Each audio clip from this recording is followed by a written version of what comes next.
자, 이번 시간에는 68회 FAT 2급, 지난 12월 며칠이죠? 12월 며칠날?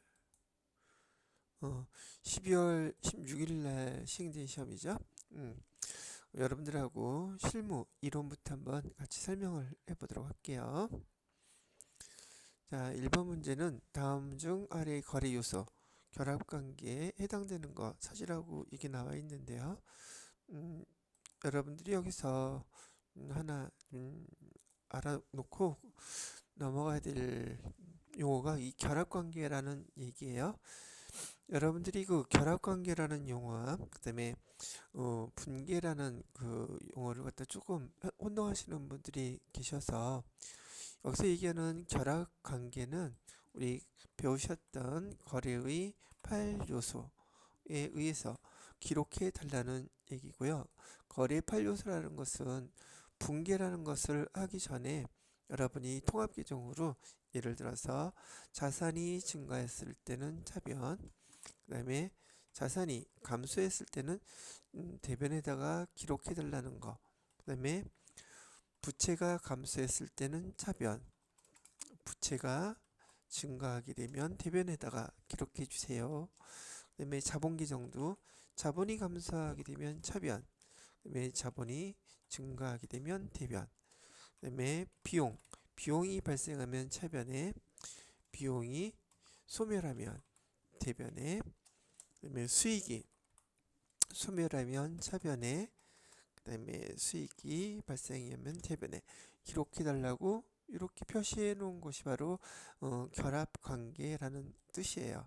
결합관계를 갖다가 써달라 그러는데 분계를 하시는 분들도 가끔은 계시더라고요. 자, 여기에서 자산, 부채, 자본, 그 다음에 여기 잘못 썼네요. 소멸이 아니라 비용이라고 써야 되죠.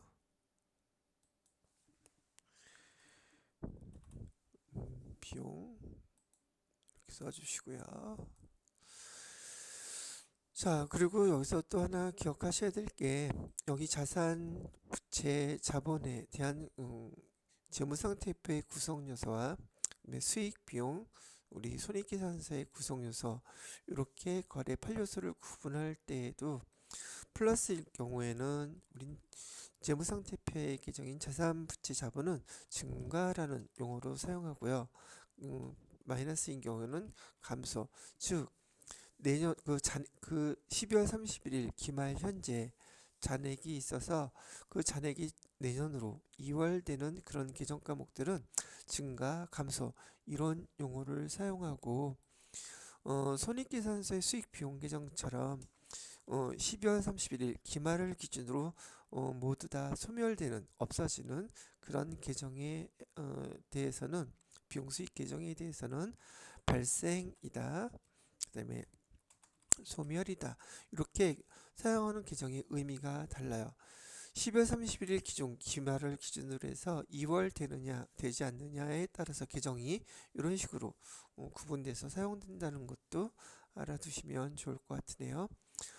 지난번에 질문하시는 분들 중에서 자산이 증가하고 차변에는 자산이 증가할 때 차변에, 자산이 감소할 땐 대변에 요 거래 8요소를 암기할 때 좀 헷갈리다고 하시는 분이 있으셔서 이거는 제가 이렇게 설명을 해드렸던 것 복습을 한다 생각하시고 보시면 돼요.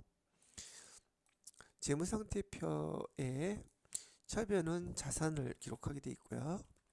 그 다음에 부채하고 자본은 부채, 자본은 대변에 기록하게 되어 있죠. 손익계산서에서 비용은 차변에, 그다음에 수익은 대변에 이렇게 기록하라는 거로 배웠잖아요. 즉 재무상태표가 됐던 손익계산서가 됐던 이렇게 기록되어 있는 이런 계정들을 자기 자리라고 부르는데 자기 자리에 기록하면 증가가 되는 것이고 자기 자리가 아닌 다른 자리에 기록하게 되면 감소하게 되는 거예요. 그래서 이 자산 계정에 자기 자리인 차변에 기록하면 증가, 부채 자본도 자기 자리에 기록돼 있면은 증가로 나타나는 것이고 그 반대편 자리는 감소가 되는 거예요. 손익계산서 계정에서도 차변에 기록되면 발생, 그다음에 대변에 기록되면 소멸, 수익 계정도 대변에 기록되면 자기 자리니까 발생을 하는 것이고 반대로 하게 되면 소멸이 된다는 얘기예요. 자, 이렇게 기억들을 하시게 되면 어렵지 않게 정리들을 하실 수 있을 거라고 생각이 들고요. 결합관계 여기에 해당되는 거래가 다음 중 어떤 것이겠느냐고 물어보고 있어요. 보시게 되면 거래처로부터 매출채권, 또 이것도 참고로 매출채권이라고 얘기하는 것은 우리 회사의 상품이나 제품을 팔 때에만 해당이 돼요. 우리 회사의 상품이나 제품을 팔고 돈을 못 받았다 그러면 외상 매출금이라고 기록하셔야지 되고요. 약속어음을 받았다, 어음을 받았다 그러면은 그때는 받을 어음이라고 기록하셔야지 됩니다. 우리 회사의 상품이나 제품 이외에 우리 회사에서 사용하고 있던 비품이라든지 뭐 차량이라든지 건물이라든지 이런 것들을 팔고 돈을 못 받았다. 그러면 외상매출금이라고 쓰시면 안 되고요. 미수금이라고 쓰셔야지 돼요. 그리고 이런 것들을 팔고, 즉 우리 회사의 상품이나 제품 이외에 다른 것들을 팔고 어음을 받았다 그러면 받을 어음 쓰면 안 됩니다. 그때도 마찬가지로 미수금이에요. 그래서 어음을 받았던, 돈을 못 받았던 우리 회사의 상품 제품 이외의 것을 팔고 돈을 못 받았다라고 얘기하면 다 미수금이라고 써야 된다는 거 참고로 알아주세요. 여러분들이 또 회계 초급 과정에서 외상매출금과 미수금의 차이를 몰라서 틀리는 경우가 많이 있다고 얘기를 하셔서 다시 한번 정리를 해드렸습니다. 자, 여하튼 여기서는 외상매출금이 됐던 받으러움이 됐던 500만 원을 현금으로 받았다고 얘기를 하니 현금을 받았으면 자산이 증가했겠죠. 그래서 차변에 현금이라는 자산 증가가 되어 계정으로 쓰게 되면 얘가 현금이 되겠죠. 이렇게 구분 계정으로 쓰게 되면 분계라고 부르는 것이고 통합 계정으로 이렇게 쓰게 되면 얘를 우리는 결합관계라고 부른다는 얘기죠. 대변에다가는 매출채권을 회수했으니 받았으니 매출채권은 줄어들었겠죠. 매출채권은 자산 계정이니까 자산이 감소하는 이런 결합관계로 기록이 된다는 얘기를 합니다. 자, 거기에 반해서 두 번째, 단기 차입금 현금으로 상환을 했다면 단기 차입금은 부채 계정이잖아요. 부채를 갚았으니 부채가 감소했을 거예요. 그래서 부채 감소라고 기록하시면 되겠고, 대변에다가는 현금을 줬을 테니까 얘도 자산이 감소하는 거래가 되겠죠. 자, 그 다음에 세 번째로는 투자자로부터 시가 1000만 원짜리 건물을 기증받았다고 얘기하면 건물은 우리가 받았으니까 건물이라는 유형 자산이 증가했겠죠. 그래서 자산 증가. 그 다음에 대변에는 공짜로 받았으니까 우리한테는 이익이겠죠. 계정으로는 자산 수증 이익이라고 부르는데 여하튼간에 얘는 손익계정이에요. 그래서 얘는 수익이 발생했다 이렇게 쓰는 거고요. 마지막으로 차변에 종업원 급여를 보통예금 계좌에서 이체해서 지급했다 그러면 종업원 급여는 비용 계정이죠. 급여라는 그래서 비용이 발생한 것이고요. 그 다음에 대변에다가는 보통예금이라는 자산에서 이체했다 그러니까 이런 자산이 감소했다 이렇게 표시가 되겠죠. 여기하고 같은 것은 부채가 감소하고 대변에 자산이 감소하는 거래를 물어봤으니까 해당되는 것은 여기 2번 얘가 원하는 답이 될 거예요. 해당되는 거래는 2번이었었어요 라고 여러분이 판단하시면 된다는 얘기죠. 자, 되었고 2번 문제를 볼까요? 회계상의 거래라고 하는데 이 회계상의 거래를 우리 회계 담당자들이 회계 업무를 제일 먼저 시작하는 것이 회계 담당자는 회사의 거래를 회사에서 발생하는 거래를 기록하는 업무를 담당하고 있단 말이죠. 그런데 이 거래가 회계상의 거래와 일반 거래 두 가지로 구분된다고 배우셨을 거예요. 그러면 회계상의 거래라는 게 무엇일까? 회계상 거래는 뭘 뜻하는 것이냐? 이는 회사의 재산에 변동이 생기면 그거는 회계상의 거래가 된다는 얘기예요. 거래임에도 일반적으로 이게는 거래라고 하더라도 우리 회사에 재산에 변동이 생기지 않는 것은 회계 담당자가 기록하지 않아요. 왜? 회계상의 거래가 아니니까. 예를 들어서 우리가 지금 주문을 했다. 상품이 됐든 뭔가 주문을 하게 되면 회사 입장에서 주문을 받았을 때 우리가 준 것도 없고 주문만 받았지 돈을 받은 것도 없단 말이에요. 일반적으로는 이 주문도 거래라고 하지만은 우리 회계상으로는 주문은 거래에 해당되지 않습니다. 회계상 거래가 아니니 당연히 거래를 기록할 이유도 없겠죠. 그래서 주문받은 거에 대해서는 회계 담당자가 차변, 대변 이렇게 해서 분개를 하지 않는다는 뜻이에요. 또 계약을 했다. 계약을 했다도 뭐 계약금으로 뭐 돈을 주고 받으면 모를까? 계약 자체만 갖고서는 우리는 얘를 회계상의 거래라고 하지 않습니다. 그 다음에 우리가 직원들을 채용할 때도 채용만 했을 뿐이지 우리가 돈을 주거나 받거나 등등 한 것이 없기 때문에 채용이라는 용어가 들어간 거래도 우리 회계상의 거래라고 하지 않고 회계 담당자가 기록하지도 않습니다. 그 다음에 뭐 담보를 갖다 맡겼다? 담보도 마찬가지예요. 회계상의 거래가 아니고 우리 뭐 의사가 결정을 했다. 돈 뭐 1,000만 원 주기로 결정을 했다. 이 결정했다는 내용도 회계상의 거래가 아닙니다. 그다음에 뭐 하기로 약속했다. 여기 지금 제가 간략하게 적어드린 내용만 보시더라도 얘네들은 우리 회사의 재산에 변동이 생기지 않아요. 지금 여기 이루어지는 시점에서는 그래서 회계상의 거래라고 보지 않고 일반 거래라고 보고 얘네들은 이렇게 됐다 할지라도 회계상의 거래로 기록하지 않는다. 이렇게 참고하시면 되겠습니다. 그럼 요거를 바탕으로 해서 한번 보면 이 중에서 회계상 거래에 해당되지 않는 거. 첫 번째, 기계장치를 1억 원에 취득하고 현금 지급했다.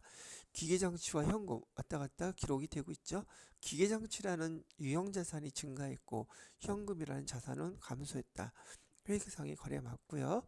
2번, 사무실에 보관 중이던 상품 도난 분실당했다. 그래서 도난당하면 회사의 재산에 변동이 생기죠. 분실하거나 도난당했으면 마이너스가 될 테니까요. 회계상의 거래 맞고요. 종업원에게 500만 원 급여 지급했다. 이것도 마찬가지로 비용이 발생했기 때문에 얘 또한 회계상의 거래입니다. 자, 그런데 4번 같은 경우 보면은 월 임차료 100만 원 임차하겠다는 계약을 체결했다 그랬죠. 이런 것들은 회계상의 거래가 아니라고 얘기를 해드렸어요. 여기서 회계상의 거래에 해당되지 않는 것은 요 4번이 된다는 얘기입니다. 되셨나요? 이렇게 한번 정리해 보시고요. 다음 3번을 해보도록 할게요. 자, 3번을 보시게 되면 항공의 거래에 대한 회계 처리를 할 때 차변 개정 과목이 뭔가요? 물어보고 있어요. 사무실에서 사용하고 있던 책상이라고 되어 있어요. 자, 사무실에서 사용하고 있던 책상, 목적이 회사에서 사용 목적으로 갖고 있는 자산 또는 사용 목적이라는 말을 영업용이라고도 얘기해요. 또는 업무용이라는 말로도 사용하고 있거든요. 얘는 우리 자산 중에서 유형 자산의 정의예요. 유형 자산. 유형 자산에 뭐뭐가 있나요? 본다면 유형 자산에 토지, 건물, 차량, 운반구, 비품, 뭐 기계장치, 뭐 이런 것들이 우린 유형 자산이라고 부르는 것들, 사용 목적으로 갖고 있는 자산들이랍니다. 이런 자산들을 장부가액으로 처분을 했대요. 처분을 했다면 여긴 사용하고 있던 책상이라고 그랬으니까 우리 요 개정을 뭘로 배웠냐면 비품이라고 배웠어요. 비품은 자산이니까 증가하면 차변에 기록하고 이렇게 팔았다고 했으니까 처분했다고 했으니까 대변에다가 비품 그래서 금액은 얼마 이렇게 적어 놓는단 말이죠. 비품을 팔았으니까. 그리고 비품을 팔고서 우리가 지금 뭘 받았다 그랬어요? 약속어음을 받았다고 얘기를 해요. 제가 아까 말씀드렸을 때 우리 회사의 상품이나 제품 이런 걸 팔고 어음을 받은 것이 아니라 그 이외의 것을 팔고서 돈을 받을 게 있을 때는 제가 받으러옴이라고 쓰면 안 된다 그랬죠. 얘는 뭐라고 써야 된다 그랬어요? 아까 얘는 미수금이라고 써야 된다고 여러분이 회계 처음 배울 때 기초과정에서 외상매출금과 미수금을 구분하지 못해서 틀리는 경우가 상당히 많아요. 익숙치가 않으니까. 근데 이렇게 잘 구분을 하셔야지 됩니다. 우리 회사에 상품을 파는 게 아니에요. 사용하고 있던 걸 파는 거지. 그래서 미수금 이렇게 하는데 문제에서는 차변 개정 과목 다음 중에서 어떤 거 써야 돼요? 라고 물어봤어요. 그래서 여기 미수금이라고 답하셔야 된다는 얘기예요.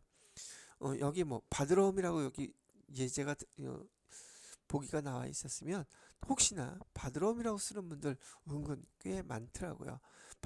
약속음을 받았어도 미수금이에요. 돈 못 받았어도 미수금이고 똑같다는 거 기억을 하셔야 됩니다. 그러나 우리 회사의 상품을 팔고서는 외상했으면 외상매출금, 약속음 받았으면 받으러옴 그렇게 쓰는 거예요. 아시겠죠? 자, 이렇게 정리를 해드리고 다음 4번으로 넘어가 볼게요. 다음은 2023년 항공의 매출 관련 자료, 매출 채권 자료라고 했는데 기말 매출 채권 잔액이 얼마예요? 라고 이렇게 물어보고 있어요. 이 4번 문제 같은 경우는 여러분이 총 총계정원장을 사용해서 이걸 처리하는 게 좋은데 이걸 지금 설명해 드릴 걸 잘 한번 눈에 익혀 놓으시고 이 문제 하나 가지고 잘 외워 놓으셨다가 그대로 사용을 해 보시면 좋을 것 같아요. 뭘 보여드리려고 그러냐면 여기 4번 문제 매출채권자를 제가 이렇게 정리를 해놨어요. 자, 매출채권 이 문제에서 여러분이 또 용어를 하나 알아놓고 가셔야 될 게 뭐 있었냐면 앞에서도 설명을 드렸지만 매출채권이라고 부르면 이 매출채권은 우리 회사에 상품을 팔거나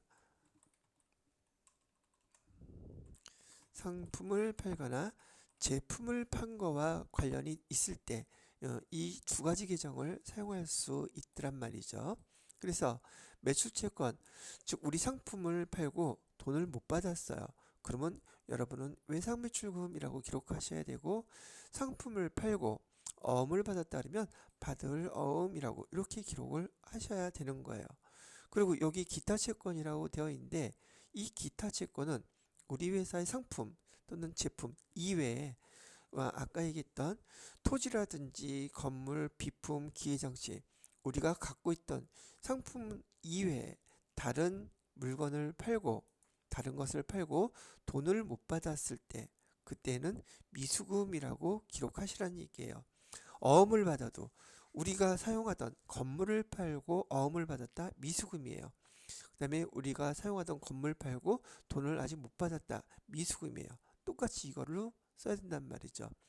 우리 건물이나 토지를 팔고 또는 비품이나 기계장치 팔고 돈을 받긴 받았는데 얘를 어음으로 받았다 그래서 받으러 쓰면 된다? 안 된다고요. 그냥 미수금이라고 쓰셔야 된다는 얘기예요. 기타 채권에는 선급금이라든지 계약금이죠. 단기대여금 이런 것들도 우리 기타 채권으로 구분을 합니다. 지금 이 문제에서 이 내용들은 여러분이 회계 처음 배우실 때 이론에서 계정 구분할 때 상당히 중요한 거니까 이 문제를 갖고서 바로 익혀 놓으시기 바랍니다. 자, 그 다음에 또 한 가지 매출 채권이 됐던 기타 채권이 됐던 우리가 받아야 될 돈인데 얘를 갖다가 받지 못했을 때에는 거래처의 파산으로 해서 못 받게 되면은 우선 우리는 얘를 비용 처리할 때 대손 충당금이 있으면 대손 충당금에서 먼저 사용하면 돼요. 그리고 그 대손 충당금이 모자랐거나 대손 충당금이 없을 때는 비용 처리해야 되는데, 매출 채권을 파산으로 못 받게 되면 비용 처리할 때 대손 상각비라고 씁니다. 그러나 기타 채권 얘네들을 못 받게 됐을 때는 대손 상각비라고 쓰지 않고 기타의 대손 상각비라는 기종으로 사용을 하고 있어요. 대손 상각비는요, 판관비에 해당되는 항목이고요. 기타의 대손 상각비는 영업 외 비용에 해당되는 거예요. 소속이 다르더란 말이죠. 계정 명칭도 물론 다른 것처럼. 자, 요 매출 채권과 관련돼서 이런 내용을 계정에 대한 내용들을 정리해 두시기 바라고. 시험 문제 출제에 엄청 많이 되는 항목들이에요. 왜? 그만큼 실무에서도 많이 사용이 되기 때문이죠. 자, 매출 채권은 외상 매출금이라고 해도 좋고 받으럼이라고도 상관은 없겠는데, 매출 채권은 자산 계정이에요. 그래서 매출 채권, 우리가 받을 것은 증가하는 것은 차변에다가 기록하고요. 감소하는 것은 대변에다가 기록을 해요. 보시는 게 총계정원장 기록하는 방법이거든요. 매출 채권, 연초에 작년도에 못 받고 올해 초에 받기 시작하는 매출 채권, 기초잔액이라고 그러죠. 또는 전기 2월이라고도 불러요. 이 자리를. 총계정원장을 배우실 때 이 자리가 전기 2월이라고 쓰고, 그다음에 여기 기말 잔액이라고 쓴 이 자리에다가는 보통 차기 2월이라고 쓰는 항목, 용어란 말이죠. 자리란 말이죠. 근데 얘를 우리가 금액을 계산할 때나 매출채권, 기초 매출채권 이런 식으로 용어를 바꾸어서 부르기도 해요. 매출채권이 언제 증가해요? 우리가 상품을 팔고 돈을 못 받게 되면, 매출채권이 발생하게 되면 매출채권 발생액을 여기다가 기록한단 말이죠. 매출채권은 언제 감소하게 돼요? 그 매출채권을 회수하면 매출채권의 금액이 그만큼 감소하죠. 이럴 때는 대변에다가 기록하는 거예요. 그 다음에 매출채권이 있는데 거래처가 파산을 해서 돈을 못 받게 되면 매출채권이 감소하게 되죠. 그래서 대손이 발생했을 때 대손 발생의 금액도 대변에 기록하는 거예요.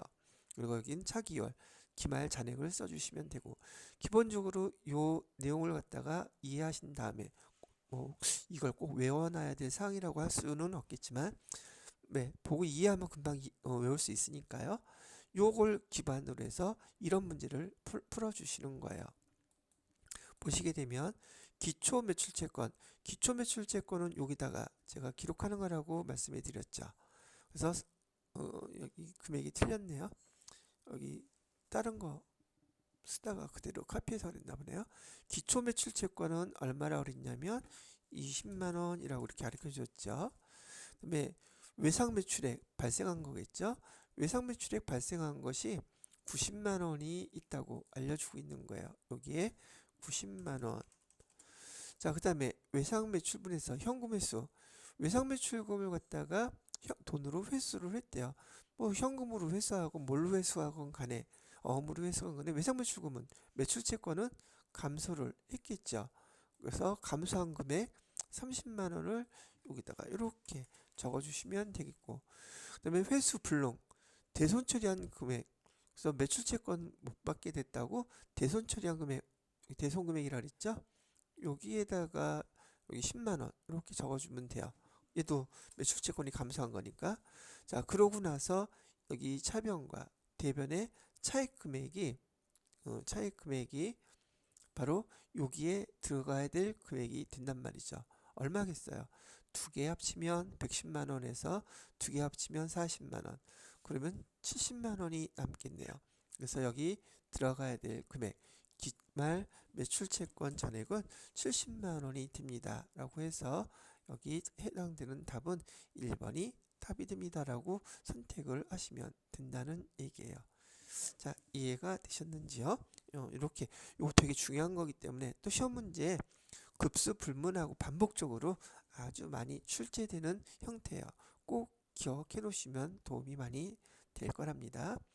자, 요거 써놨던 거 그대로 한번 여기다 옮겨놔 볼까요? 한번 보기를. 아까 20만원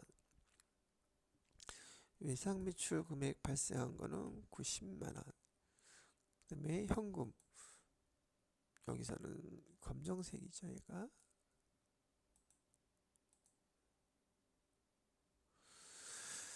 $30만원은 회수했고 또 10만원은 대손 처리된 금액. 그래서 여기 남는 금액은 70만원이 되더라. 그래서 요게 답이에요 라고 알려드린 거죠. 이렇게요. 자, 그리고 여기도 아까 제가 매출채권이라고 여기 타이틀이 나왔기 때문에 다 합쳐서 매출 채권이라고 금액을 정확하게 이렇게 매출채권 발생에 해놓고요. 여기도 매출 채권 회수액 대손 발생 금액 이렇게 정리를 해 놓으시면 여러분이 좀 더 이해하기가 좋지 않을까 생각이 들어요.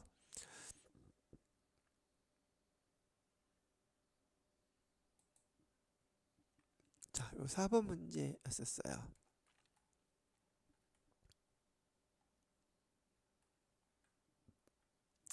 자, 그 다음에 5번 문제를 볼게요.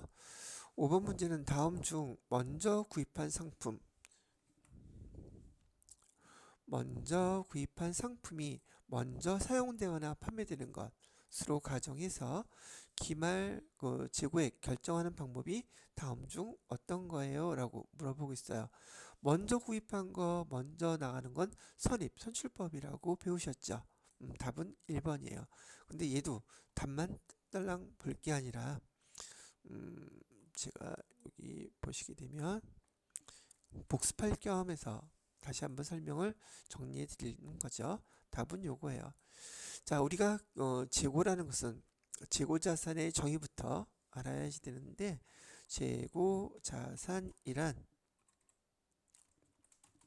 판매 목적으로 갖고 있는, 아까 유형자산인 경우에는 사용 목적이라고 제가 얘기 드렸죠.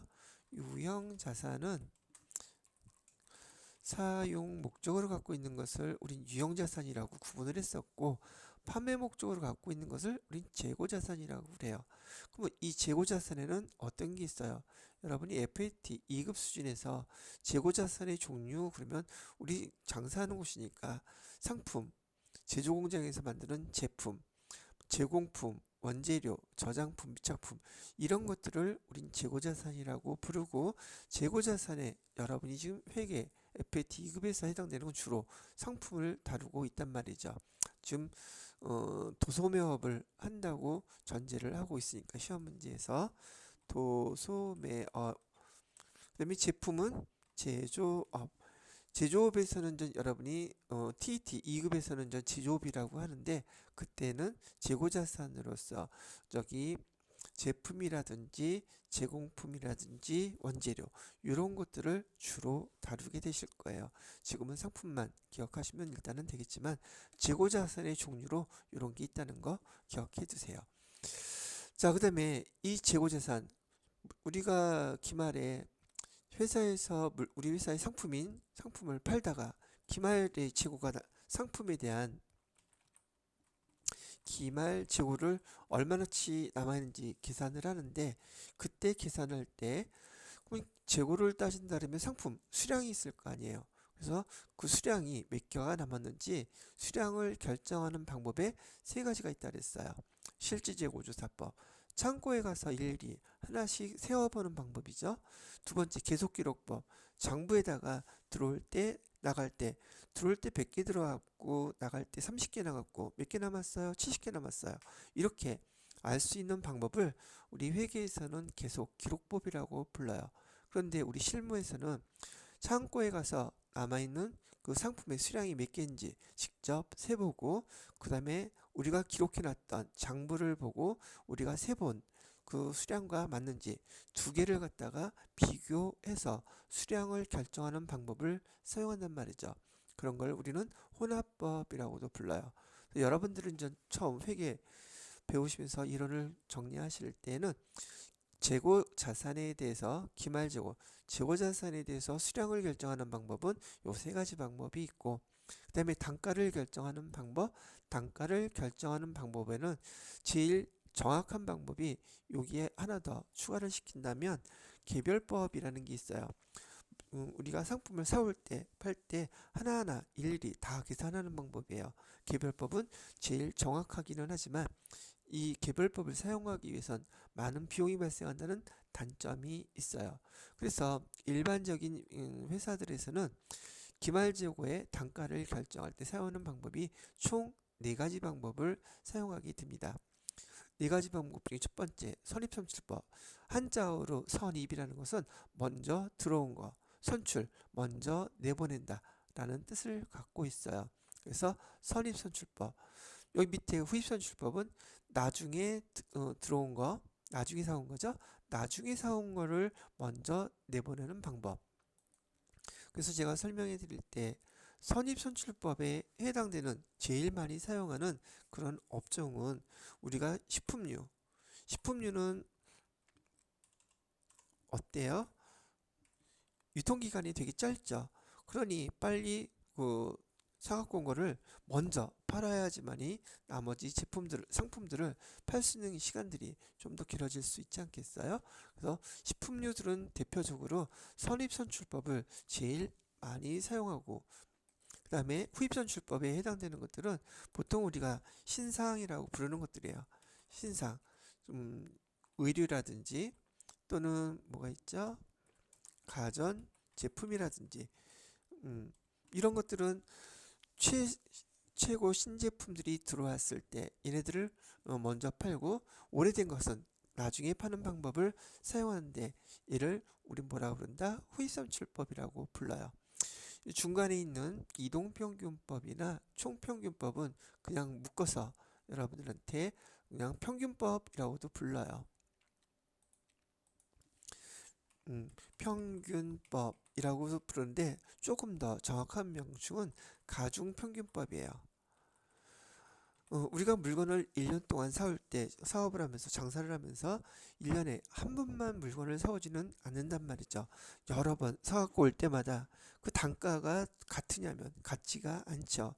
그러다 보니까 그때 사갖고 온 물건들에 대해서 단가를 평균 내서 계산하는 방법이다. 그래서 이동평균법이다, 총평균법이다, 이렇게 구분을 해 놓은 거랍니다. 자, 일단은 여기까지만. 그래서 여러분들은 여기서 지금 기말재고에 결정하는 방법을 보시게 되면 선입선출법, 이동평균법, 총평균법, 후입선출법, 이 4가지 중에서 여기 설명한 것은 먼저 들어온 걸, 먼저 사갖고 온 걸 먼저 파니까 바로 요 선입선출법을 설명한 것이구나 라고 판단을 하시고 1번을 선택하면 되는 문제였다는 뜻이랍니다. 자, 이렇게 해서 5번 설명해 드렸고, 그 다음 6번도 한번 설명을 해보도록 할게요.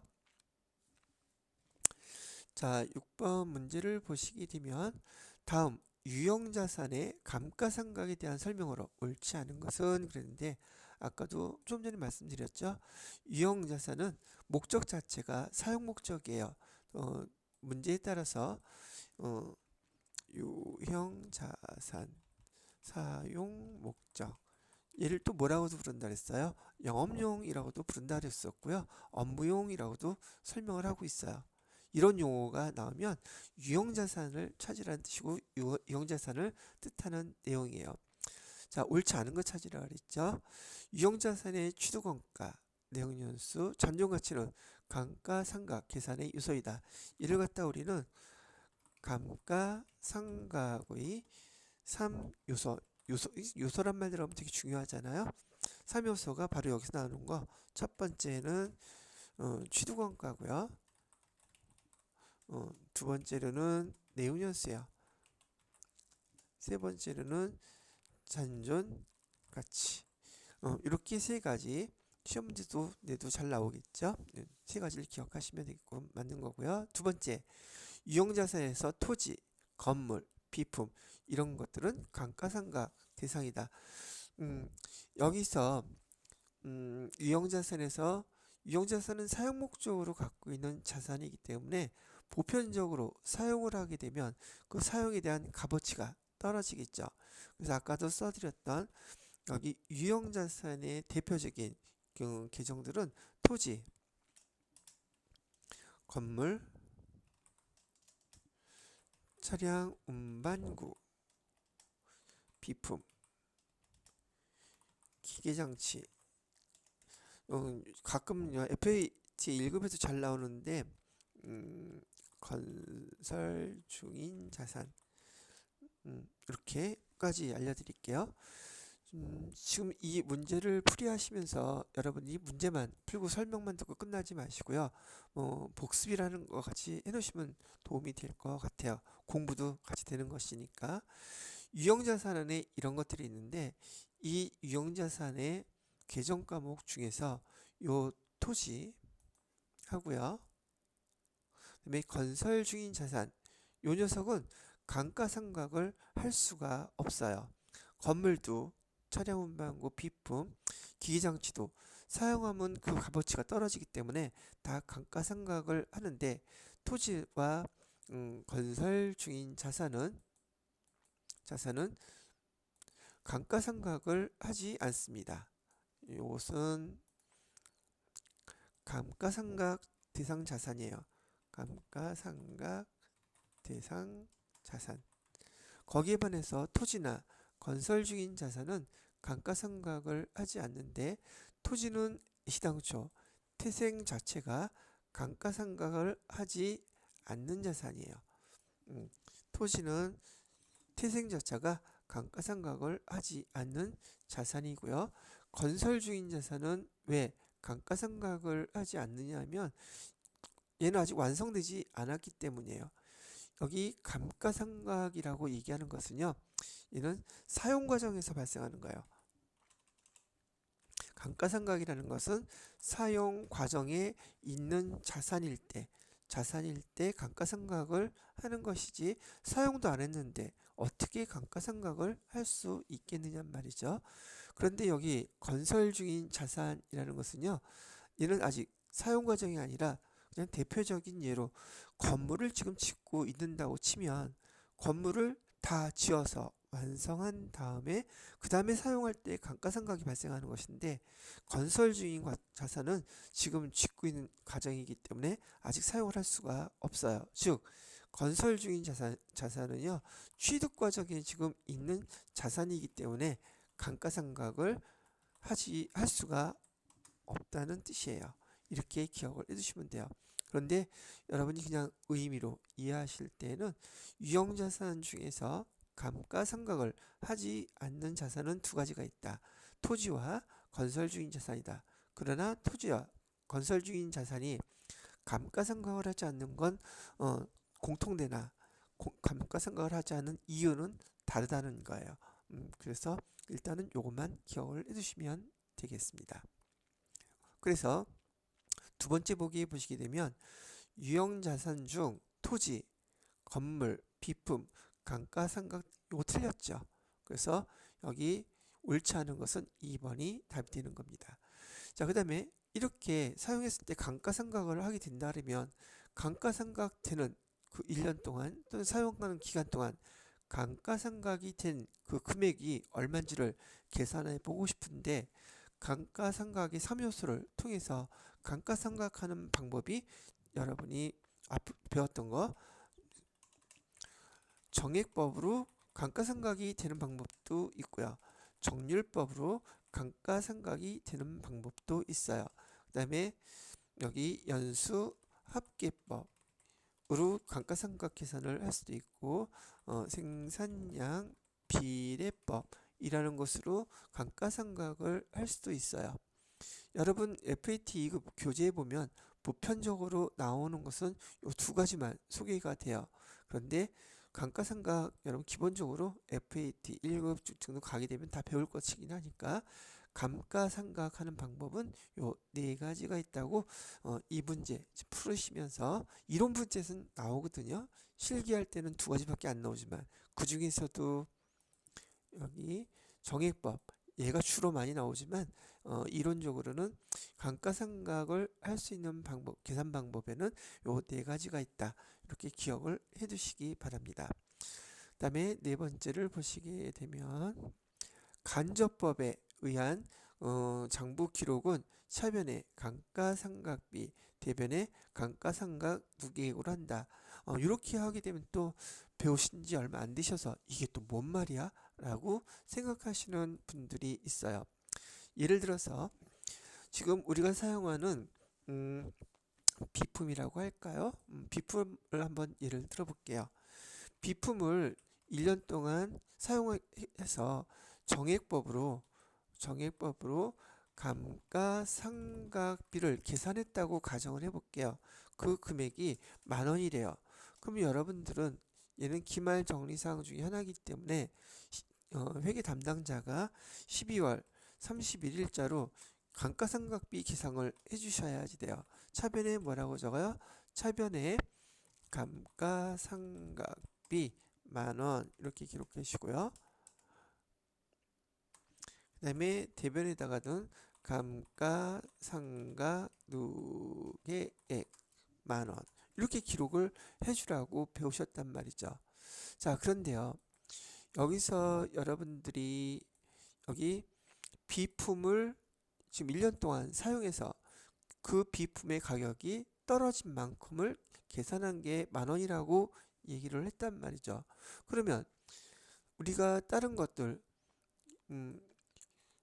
자산의 가치가 떨어졌을 때 또는 팔았을 때 등등 여기다 감가상각 누계액이라는 계정을 사용하지 않고 요 계정에다가 비품의 가격이 감소 떨어진 것만큼 기록한다 그래서 여기다가 비품의 자산의 값어치가 감소했으니까 비품 10,000원 이렇게 써도 되잖아요.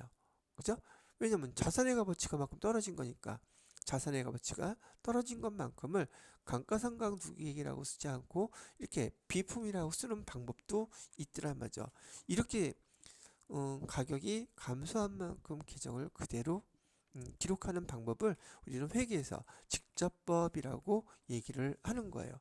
그런데 지금 여기 보시게 되면 우리가 직접법을 쓰지 않고 비품이라는 계정 대신에 감가상각 누계액이라고 지금 기록을 해놨죠. 이렇게 기록하는 방법을 우리는 간접법이라고 부른다는 거예요. 그래서 간접법은 이렇게 기록하더라. 맞는 말이죠.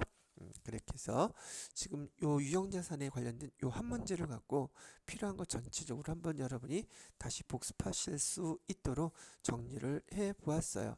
이렇게 정리하는 이유는 여러분이 FAT 2급 요거만 보고 시험을 그만 보실 게 아니고 FAT 1급 또 실무 뭐 자격증 취득하셔서 취업도 하고 실무도 보고 등등 하실 걸 계속 이어가실 거라는 생각 때문에 설명을 해드리는 거예요. 단순히 FAT 2급만 설명해 드린 것은 아니란 얘기죠. 이렇게 정리를 해주세요. 자, 그 다음에 7번 문제를 볼게요. 7번 문제를 보시게 되면 가로 안에 들어갈 용어 가로는 기업 실체의 경제적 거래나 사건에 대해 관련된 수익과 비용을 현금 유출입이 있는 기간이 아니라 해당 거래나 사건이 발생한 기간에 인식하는 것을 말한다 라고 얘기를 했는데 이게 뭐에 대한 설명인가요? 지금 그거 물어보는 것이잖아요. 이거는 지금 답을 먼저 얘기해 드린다면 발생주의를 설명해 드린 거예요. 자, 현금주의라고 얘기하는 여기 첫 번째 나온 현금주의라고 얘기한 것은요. 우리가 현금을 주거나 현금을 받았을 때 그때 기록하는 것을 현금주의라고 우리가 배웠단 말이죠. 그죠? 그런데 지금 여기서 현금 유출입이 없어. 돈 주거나 받은 게 없는데도 수익과 비용은 기록을 해야 된다는 거예요. 지금 여기에 좀 더 정확하게 설명되는 것을 맞춰본다면 얘는 우리가 기말 정리 사항에서 얘기하는 기말 정리 사항에서 얘기하는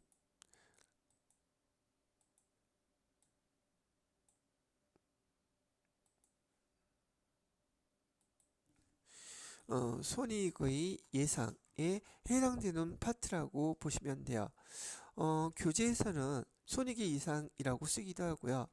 손익은 한자어로 비용이라는 뜻이고 이건 수익이란 뜻이거든요. 그래서 얘를 풀어서 수익, 비용의 발생이라고 아마 교재에 설명을 해 놓았을 거예요.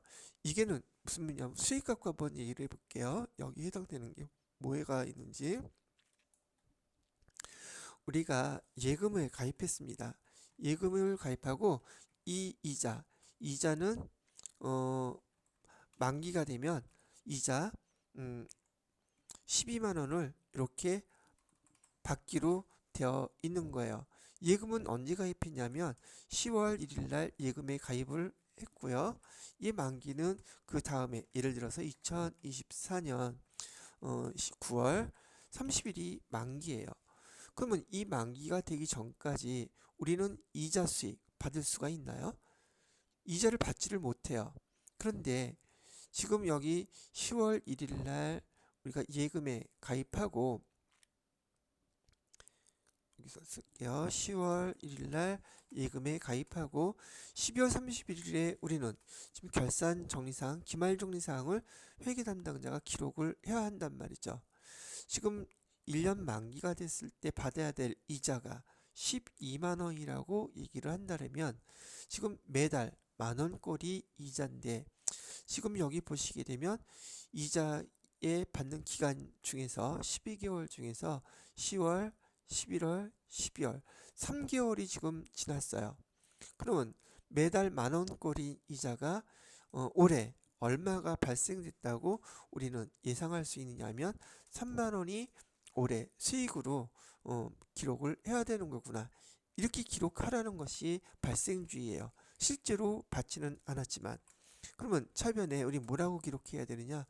이자를 받아야 되는데 아직 못 받았죠. 그래서 얘를 우리는 미수 수이라는 계정으로 써요. 돈을 아직 못 받았으니까. 못 받은 돈은 3만 원이고 대변에다가는 뭐라고 기록을 해줘야 됩니까? 이자 수익에서 3만 원 이렇게 기록을 해 주셔야 된단 말이죠. 돈은 못 받았어도 요 기간 동안에 발생한 권리 3만 원에 대해서 기록해 준다. 그래서 얘를 우리는 이렇게 발생주의로 기업회계 기준에서 회계 처리하라고 명시를 해놨기 때문에 이렇게 기말 정리상으로 해주는 거, 기회를 의미하는 거예요. 이해가 되셨는지요? 그래서 발생주의라는 거, 그다음에 현금주의라는 거 기록해놨고, 현금주의는 2024년 9월 30일 날 이자가 받았을 때 그때 기록하는 것을 현금주의라고 부르는 것입니다. 자, 그다음에 여기서 이연이란 말이 나오는데, 이 이연이란 단어의 뜻은 연도를 구분해 달라는 뜻이에요. 어떻게? 올해 것과 그다음에 내년 거 나누어 달라는 뜻이 이연이라는 뜻인데, 올해 것과 내년 것을 왜 나누어 주지? 이것도 마찬가지로 제가 이렇게 한번 설명을 해볼까요? 우리가 똑같이 10월 1일 날 보험료 12만 원을 1년치예요. 보험료를 납부했어요. 그럼 보험료는 비용 계정이죠. 보험료는 비용 계정인데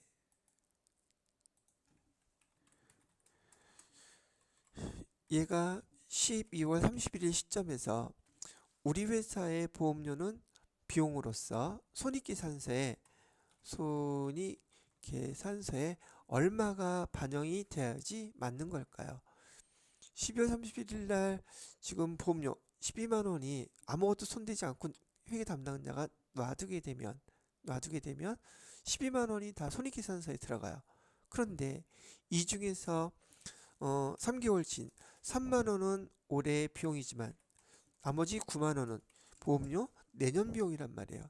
3만 원만 올해 손익계산서에 반영되게끔 여러분이 기말정리사항에서 요거를 회계 처리해 주셔야 된다는 얘기예요. 그러면 보험료 비용 계정 차변에 12만 원 이렇게 기록해 놓았던 것 중에서 지금 내년에 해당되는 요 9만 원만큼은 비용을 소멸시켜 주셔야지 돼요.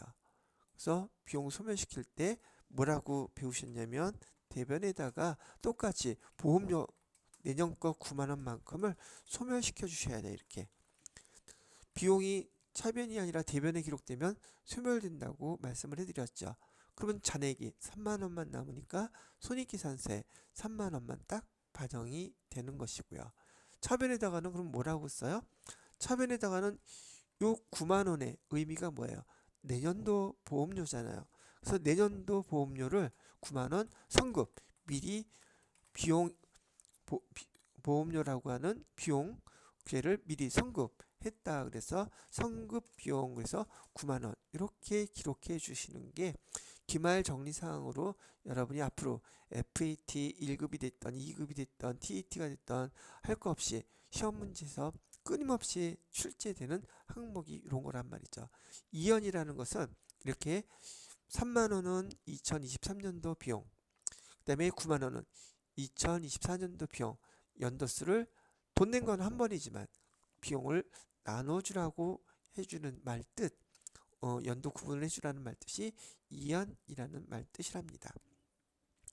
자, 그 다음에 수익 비용 대응의 원칙이라는 것은 올해 수익이 발생이 됐으면 거기에 해당되는 만큼 쓴 비용도 올해 걸로 비용을 반영을 해주세요. 수익이 발생된 만큼 거기 비용도 거기에 맞는 것으로 대응을 시키세요. 이런 뜻이고, 앞에서 얘기해 드렸던 손익구분 있죠? 매출액에서 매출 원가를 빼면 계산되는 것이 매출 총이익 이렇게 설명을 해드렸는데, 이 계정에서 요 매출액은 수익 계정이고요. 이 매출액이 발생하기 위해서 매출 원가 얘는 비용 계정이에요. 얘는 수익 계정이고 매출액이 그만큼 발생하기 위해서 들어간 비용 매출원가예요. 그래서 수익 비용 이렇게 딱 매치를 시키라고 하는 것이 대표적인 수익 비용 대응의 원칙의 대표적인 예란 말이죠. 그래서 여러분들한테 이렇게 설명은 해드렸는데 이런 용어들이 이런 것과 관련돼 있구나. 지금 듣고 이해하시기는 조금 어려울지 모르겠지만 앞으로 배울 모든 내용들이 지금 배우시는 이 내용들을 다 포함해서 반복적으로 설명해 드릴 것들이기 때문에 그냥 미리 한번 들어보고 아 이렇구나라고 이해하고 넘어가셔도 돼요. 여기서는 요 용어는 뭘 설명한 것이다. 발생주의를 설명한 것이다 라고 생각하고 답을 치시면 되겠습니다. 그 다음에 8번으로 넘어가 볼게요.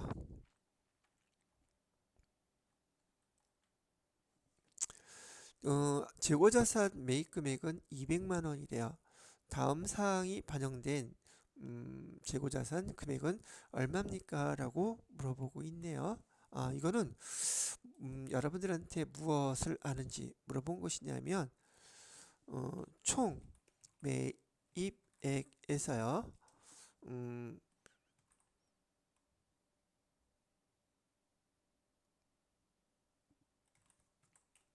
매입 환출, 매입 애누리, 매입 할인, 그래서 순 매입액, 그 다음에 부대 비용, 그 다음에 재고 금액. 이걸 물어본 거예요. 뭐 이렇게 많아요? 아니, 보편적으로 우리 회사에서 또는 여러분이 장사를 하신다고 생각하셨을 때 물건을 사갖고 오는 금액 있을 거 아니에요. 그죠? 그 물건을 사갖고 온 금액, 자체 금액을 우리는 총 매입액이라고 불러요.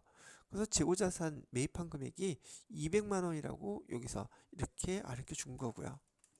근데 여러분이 물건을 사왔다면 반품하는 경우도 있잖아요. 그걸 매입 환출이라고 그래요. 근데 여기 반품한 금액은 지금 여기 없죠. 그래서 매입 환출 금액은 없으니까 0 하고 쓰고 넘어갈 것이고요. 매입 애누리 여기 있네요. 매입 애누리는 40만 원이라고 했는데 내가 200만 원어치 사갖고 왔는데 등등한 하자로 인해서 40만 원은 빼주겠다는 뜻이에요. 깎아주겠다는 뜻이죠. 그러면 200만 원을 다 줘야지 돼요. 외상이라고 했었을 때 거기 매입 애누리로 깎아준다고 했으니 40만 원 빼면 우리는 얼마만 주면 돼요? 160만 원만 주면 된다는 뜻이에요. 매입 할인 있나요? 없어요. 그럼 이것도 빵. 그래서 우리가 실제로 순 매입액은 160만 원이 이렇게 된다는 거죠.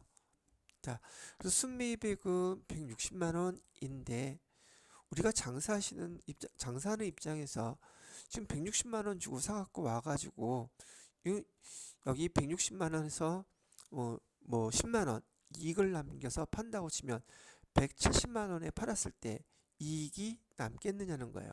그럼 안 남는단 말이죠. 왜? 10만 원 남는데요. 남는데 매입할 때 이 돈을 주고 물건을 사갖고 왔지만 이 물건을 우리가 우리 창고에 지금 갖다 놓는데 얼마의 그 운반비가 발생했냐면 여기 매입 운임에서 120만 원의 운임이 또 발생을 했단 말이죠. 그러면 나는 실질적으로 이 물건을 사오기 위해서 총 들어간 돈은 280만 원이에요. 그래서 아까 유형자산에서도 설명을 해드렸지만 회사에서 취득하는 모든 자산이에요. 회사에서 취득하는 모든 자산에 발생하는 부대비용은 취득하는 자산에 다 포함시켜야 돼요. 그래서 상품이라는 기말 재고 자산의 금액은 여기 280만 원이 이렇게 되더란 말이죠. 그래서 우리는 280만 원 이 금액을 기준으로 해서 여기에 이익을 붙여서 팔아야지 손해를 안 보지. 안 그러면 손해를 본다는 말입니다. 자, 다시 한번 이거 정리해 드릴 내용 중에서 회사에서 취득하는 자산 플러스 부대비용 반드시 이렇게 해주셔서 자산 금액, 취득 금액을 결정하시는 거예요. 근데 여기서 예외 있어요. 회사에서 취득하는 자산 중에서 단기 매매, 증권, 얘도 회사에서 취득하는 자산이기는 한데 여기 부대비용으로는 수수료가 발생하거든요. 근데 단기 매매 증권만 유일하게 수수료 비용 별도로 부대비용이긴 하지. 얘도 부대비용이에요. 부대비용이긴 하지만 별도로 기록하라는 것이 대표적인 규정이고요. 이 단기매매 증권 빼놓고 모든 자산들은 부대비용이 발생하면 취득하는 자산에 포함시켜서 계산을 해 주셔야 됩니다. 그래서 여기서 지금 요구하는 답은 재고자산 금액이 얼마냐고 이 사항이 반영된 다음에 재고자산 금액이 얼마냐고 물어봤잖아요. 그래서 이렇게 두 개가 합쳐진 금액 280만 원이 답이 되는 거예요. 자, 이렇게 설명을 해드렸고요. 9번 문제를 보시게 되면 회계, 처리, 계정 과목 이거 뭐예요? 물어봤어요. 지출결의서라고 되어 있고 업무와 관련해서 직원 교육, 임직원 교육, 온라인 수강료 직원들 위해서 업무와 관련됐다 그랬죠. 업무와 관련된 직원들의 교육을 위해서 돈 쓴 거 교육 훈련비로 쓴다. 그냥 딱 알아두면 되는 항목이겠네요. 교육 훈련비라고 쓰는 거예요. 자, 그 다음에 10번 마지막 문제네요. 가에 해당되는 결산 정리사항으로 옳은 것은 근데 결산 정리사항이 뭐가 있습니까? 라고 물어보고 있어요. 여기 결산 정리사항 재무제표에 미치는 영향 비용의 발생 부채의 증가 여기에 해당되는 거 여기서 어떤 게 비용이 발생했고 부채가 증가해요? 물어보고 있죠. 그럼 보기 1, 2, 3, 4 중에서 비용에 해당되는 걸 먼저 찾으셔야 돼요. 자, 임차료 성급분 30만 원을 기상하다. 임차료는 비용이죠. 그죠?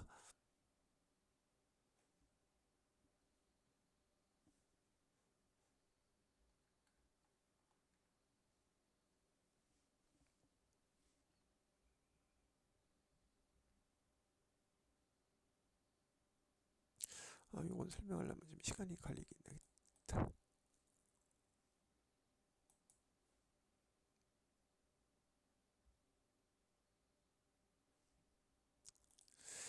자, 요거는 우선 설명부터 해드리고 정리를 해볼게요. 임차료 선급분이라고 얘기하는 것은 임차료를 선급, 미리 돈을 주었다는 뜻이에요. 근데 얘는 결산 정리 사항으로서 12월 31일 날 회계 담당자가 정리를 해 주어야 될 내용인데, 이는 임차료 선급분은 올해 게 아니라 내년 거를 미리 줬다는 말 뜻이란 얘기죠. 그래서 임차료 선급분이라고 한다면 차변에 여기 내년 거 미리 준 거를 우린 계정 뭐라고 쓰라고 배웠냐면 선급 비용이라고 쓰기로 배웠었어요. 그래서 금액을 30만 원 이렇게 쓰고요. 대변에다가는 임차료라는 비용 계정을 오히려 감소시켜야지 돼요. 즉 소멸시켜야 된다는 얘기죠. 임차료 내년 거니까 30만 원 이렇게 기록을 해주시게 되면 얘는 비용이 발생한 것이 아니라 얘는 반대로 비용이 소멸한 거예요. 그죠? 비용이 소멸하게 된다. 그래서 이렇게 계정 처리를 해주시면 되는 거예요. 근데 요 계정이 여러분이 이렇게 설명만 해가지고서는 상당히 어려운 내용이 되기는 해요. 이건 문제가 FAT 2급 난이도로는 문제가 좀 어렵게 나온 거거든요. 이걸 다 설명을 할까? 일단 계속 설명을 해볼게요. 그 다음에 2번에 임차료 선수분 20만 원을 계산했다 그러면은 임차료를 미리 받은 거예요. 아니 임대료. 임대료는 수익 계정이란 말이죠. 임대료를 먼저 받은 것은 우리가 그 선수 수익이라고 부르거든요. 이는 부채 계정이에요. 그래서 임대료를 먼저 받은 거 얘는 선수 수익이라고 부르고 20만 원 이렇게 써주는 거고요. 차변에다가는 여기 임대료 이만큼은 수익 계정을 오히려 똑같이 소멸시키는 거예요. 소멸. 그리고 여기서는 지금 비용이 발생한 걸 물어보기 때문에 여러분들이 이런 분계를 할 줄 모른다 손 치더라도 비용이 발생한 것만 찾으면 돼요. 근데 여기서는 지금 여기 임차료 얘는 뭐죠? 임차료 비용 계정이 소멸한 거고 임대료 계정 얘는 수익 계정이잖아요. 수익 계정이 아니니까 생각할 필요가 없는 거죠. 1번, 2번은 해당 사항이 없어요. 자, 그 다음에 3번 볼게요. 이자 미수분. 이자 수익 얘기를 하면 비용이 아니죠. 그러니까 3번도 해당 사항은 없고요. 4번은 이자 비용 미지급분 계상했다. 이자를 우리가 줘야 되는데 12월 31일 현재 이자를 지급하지 않았다는 거예요. 그러면 차변에 이자 비용 아까 발생주의하고 똑같은 얘기인데 이자 비용 40만 원 발생은 했어요. 근데 아직 주지는 않았대요. 12월 31일 현재. 그래서 미시급 비용 얘는 부채예요. 40만 원 이렇게 되기 때문에 여기에 해당되는 것은 여기 보시는 것처럼 비용 발생했고 부채가 증가했죠. 비용 발생했고 부채가 증가했다. 그래서 해당되는 답은 여기 4번이 답이 되는 거예요. 그런데 이 문제 하나만 갖고 여러분이 요 내용을 한 번에 이해를 하시려면 요거 하나하나 내용들을 다 이해를 하셔야지만 또 계정을 구분하실 수 있어야지만 가능한 문제가 돼요. 시간이 좀 걸려도 설명을 해볼 테니까 한번 들어보세요. 왜요? 이거 되게 중요한 문제이기 때문에 그래요. 지금 들어서 이해할 수 있을 만큼은 어차피 본 거니까 설명 천천히 듣고 한번 이용해 보세요. 여러분이 FAT 2급 배우시면서 지금 제가 여기 설명해 드린 선급 비용이라든지 선수 수익 여기 미지급 비용이라든지 요 계정들을 우선 구분을 못 하시는 분도 계세요. 이게 선급 비용이 이게 왜 자산이고 부채야? 미지급 비용이 왜 부채야? 이렇게 물어보실 분도 있어요. 그래서 요거에 대한 설명을 제가 계정 용어부터 구분하는 걸 설명해 드려 볼 테니까 한번 이해를 해보세요. 자, 그럼 제가 여기서 뭐부터 설명하면 기타 채권이라는 계정에 미수금 미수금이라는 계정이 있어요. 미수금에서 파생된 계정이 미수수익이라는 계정입니다. 일단은 이렇게 설명해 드릴게요. 두 번째, 선급금은 우리가 미리 지급한 계약금을 우린 선급금이라고 되는데, 선급이라는 말 뜻은 선 한자어로 미리 줬다는 뜻이에요. 급은 지급했다는 뜻. 미자는요, 미수금은 안일미자라고 한자어로 안일미 아직이란 뜻이에요. 아직 수 받지 못했다는 뜻이고요. 그래서 선급 미리 준 돈, 여기서 파생된 용어가 선급 비용이라는 뜻입니다. 그래서 미수금이 자산 계정이고 선급금도 자산 계정인데, 여기 미수수익도 자산 계정이고요. 선급 비용도 자산 계정이에요. 다 자산 계정이라는 걸로 기억을 해 두시란 얘기죠. 끝에 여기 선수 수익 선급 비용 수익 비용 계정 써 있다고 이거 손익계산서 계정인 줄 알고 얘가 수익 계정, 얘가 비용 계정, 이렇게 구분들을 하기가 애매하기 때문에 많이 틀려요. 또 시험 문제에서 많이 물어보는 이유이기도 하고요. 그래서 일단 미수 수익 계정은 미수금 같은 자산 계정이다. 선급금도 선급 비용도 같은 자산 계정이다. 이렇게 먼저 계정을 기억을 하고 계셔야 돼요. 여기다가는 다 자산 계정이라고 표시를 해 두겠습니다.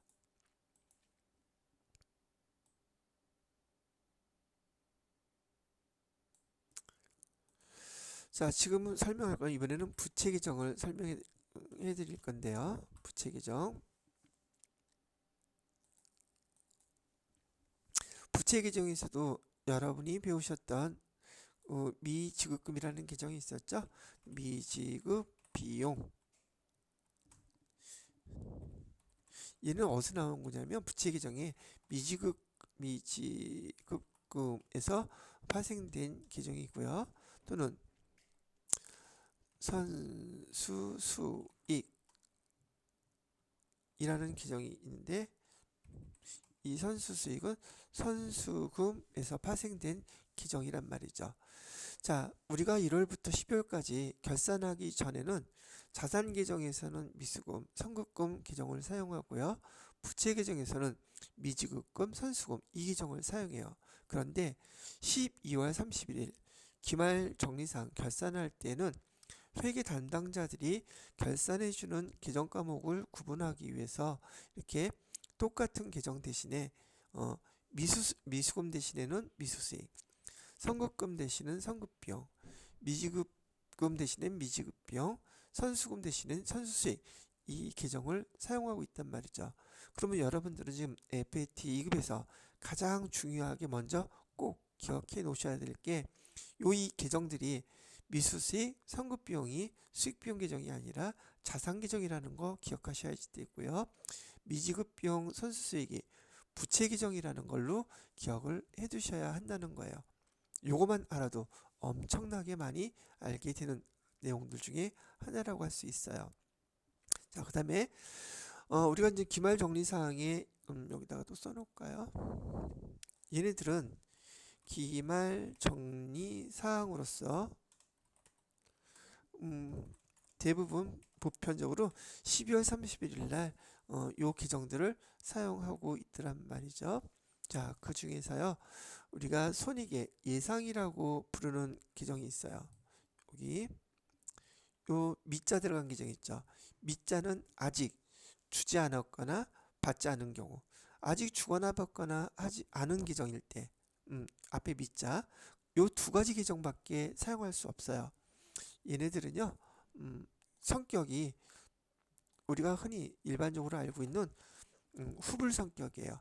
돈을 주거나 받지 않았을 때, 문제를 읽어보시고 돈을 주거나 받거나 하지 않았다 그러면 이거 후불 개념이구나. 그럴 때는 미수수익이거나 미지급 비용 계정을 사용해야 되겠구나. 그렇게 딱 아셔야 된단 말이죠. 돈을 주거나 받지도 않았는데 선급 비용이나 선수수익 계정을 사용하면 이건 완전 이쪽에 개념이 없다는 뜻이기도 하다는 얘기예요. 하나 예를 들어 볼게요. 여기에 이자의 이자 수익 미수분이라고 나왔잖아요. 이자 수익의 미수분 이렇게 얘기를 하면 얘는 돈 아직 안 받은 거니까 여기 후불에 해당되는 거구나. 여기 이자 비용, 미지급분, 얘도 후불 개념이죠. 요 3번, 4번은 바로 여기에 해당되는 거예요. 거기에 반해서 여기 선급 비용이나 선수 수익은 선자, 미리 주거나 받은 거죠. 그래서 이 선자가 들어간 계정들은 언제 사용하냐면 여러분이 문제를 읽어보시고 선불 개념일 때 돈을 미리 주거나 받은 경우에 사용할 수 있는 계정이에요. 선급 비용이나 선수 수익 계정으로.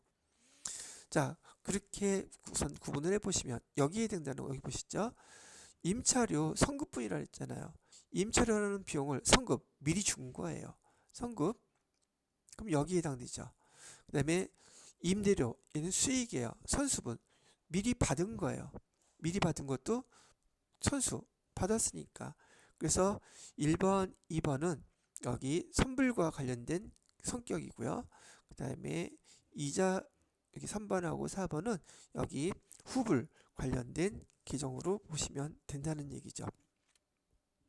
그리고 여러분 전 교재에 설명되어 있는 용어로 따진다면 후불 개념의 용어들은 수익, 비용의 발생이라고 설명이 되어 있고 또 약간 다른 교재에서는 손익의 예상이라고 쓰기도 해요. 같은 말이에요. 수익 비용의 발생 또는 손익의 예상이라고 쓰는 그런 항목이 바로 후불 개념인 것이고 바로 이 후불 개념일 때 손익의 예상이라고 썼을 때는 미수 수익이나 미지급 비용 계정 두 개밖에 쓸 수 없다는 뜻이에요. 그 다음에 여기 선급비용 선수수익은요. 얘는 수익 비용의 이연이란 용어로 이렇게 설명이 되어 있고 또는 다른 말로 손익의 이연이라고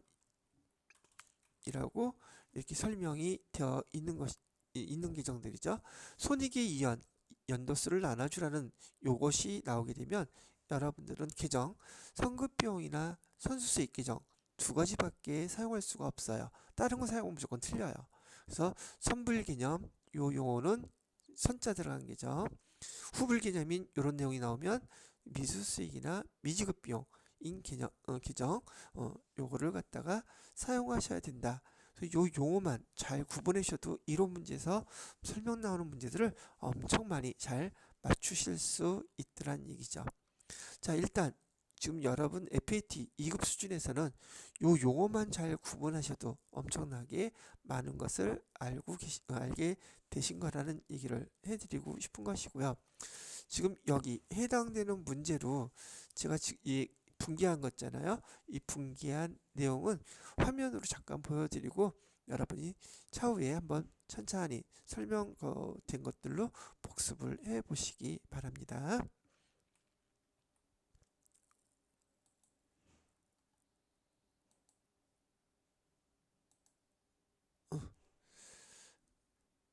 자, 이렇게 제가 분개를 해놨거든요. 지금 설명해드린 그 용어에 대한 내용들은 제가 여기 이렇게 써놨어요. 얘가 기말 정리상 손익의 예상이다, 선불이다, 후불이다 이렇게 정리를 해드렸거든요. 그리고 이런 각 기말 정리사항들의 계정들을 사용하는 예를 손익의 예상, 후불인 경우 이걸로 이렇게 분개를 해놨어요. 자, 요 참고를 해서 요거 찬찬히 한번 따라 쓰시면서 복습을 해 보셨으면 좋겠다고 말씀을 해 드리는 거예요. 자, 뭐 시간 되면 지금 제 수업할 때는 제가 여기에 대한 내용들을 일일이 하나씩 다 설명을 해 드렸었는데 참고로 보시고서 여러분이 학습하고 부족한 부분이 있으신 분들은 나중에 그 수업 시간에 했던 내용들을 참고하시기 바랍니다. 자, 여기까지 하고 우리 60 몇 회였었죠? 얘가 66회 내용은 여기서 마무리를 맞죠? 여기 68회였었네요. 이게 68회였었네요.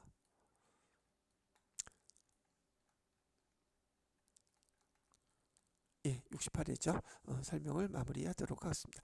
자, 다음 시간에는 이어서 제68회 FAT 2급 실무 수행평가로 해가지고서 실기 같이 풀어보도록 하겠습니다.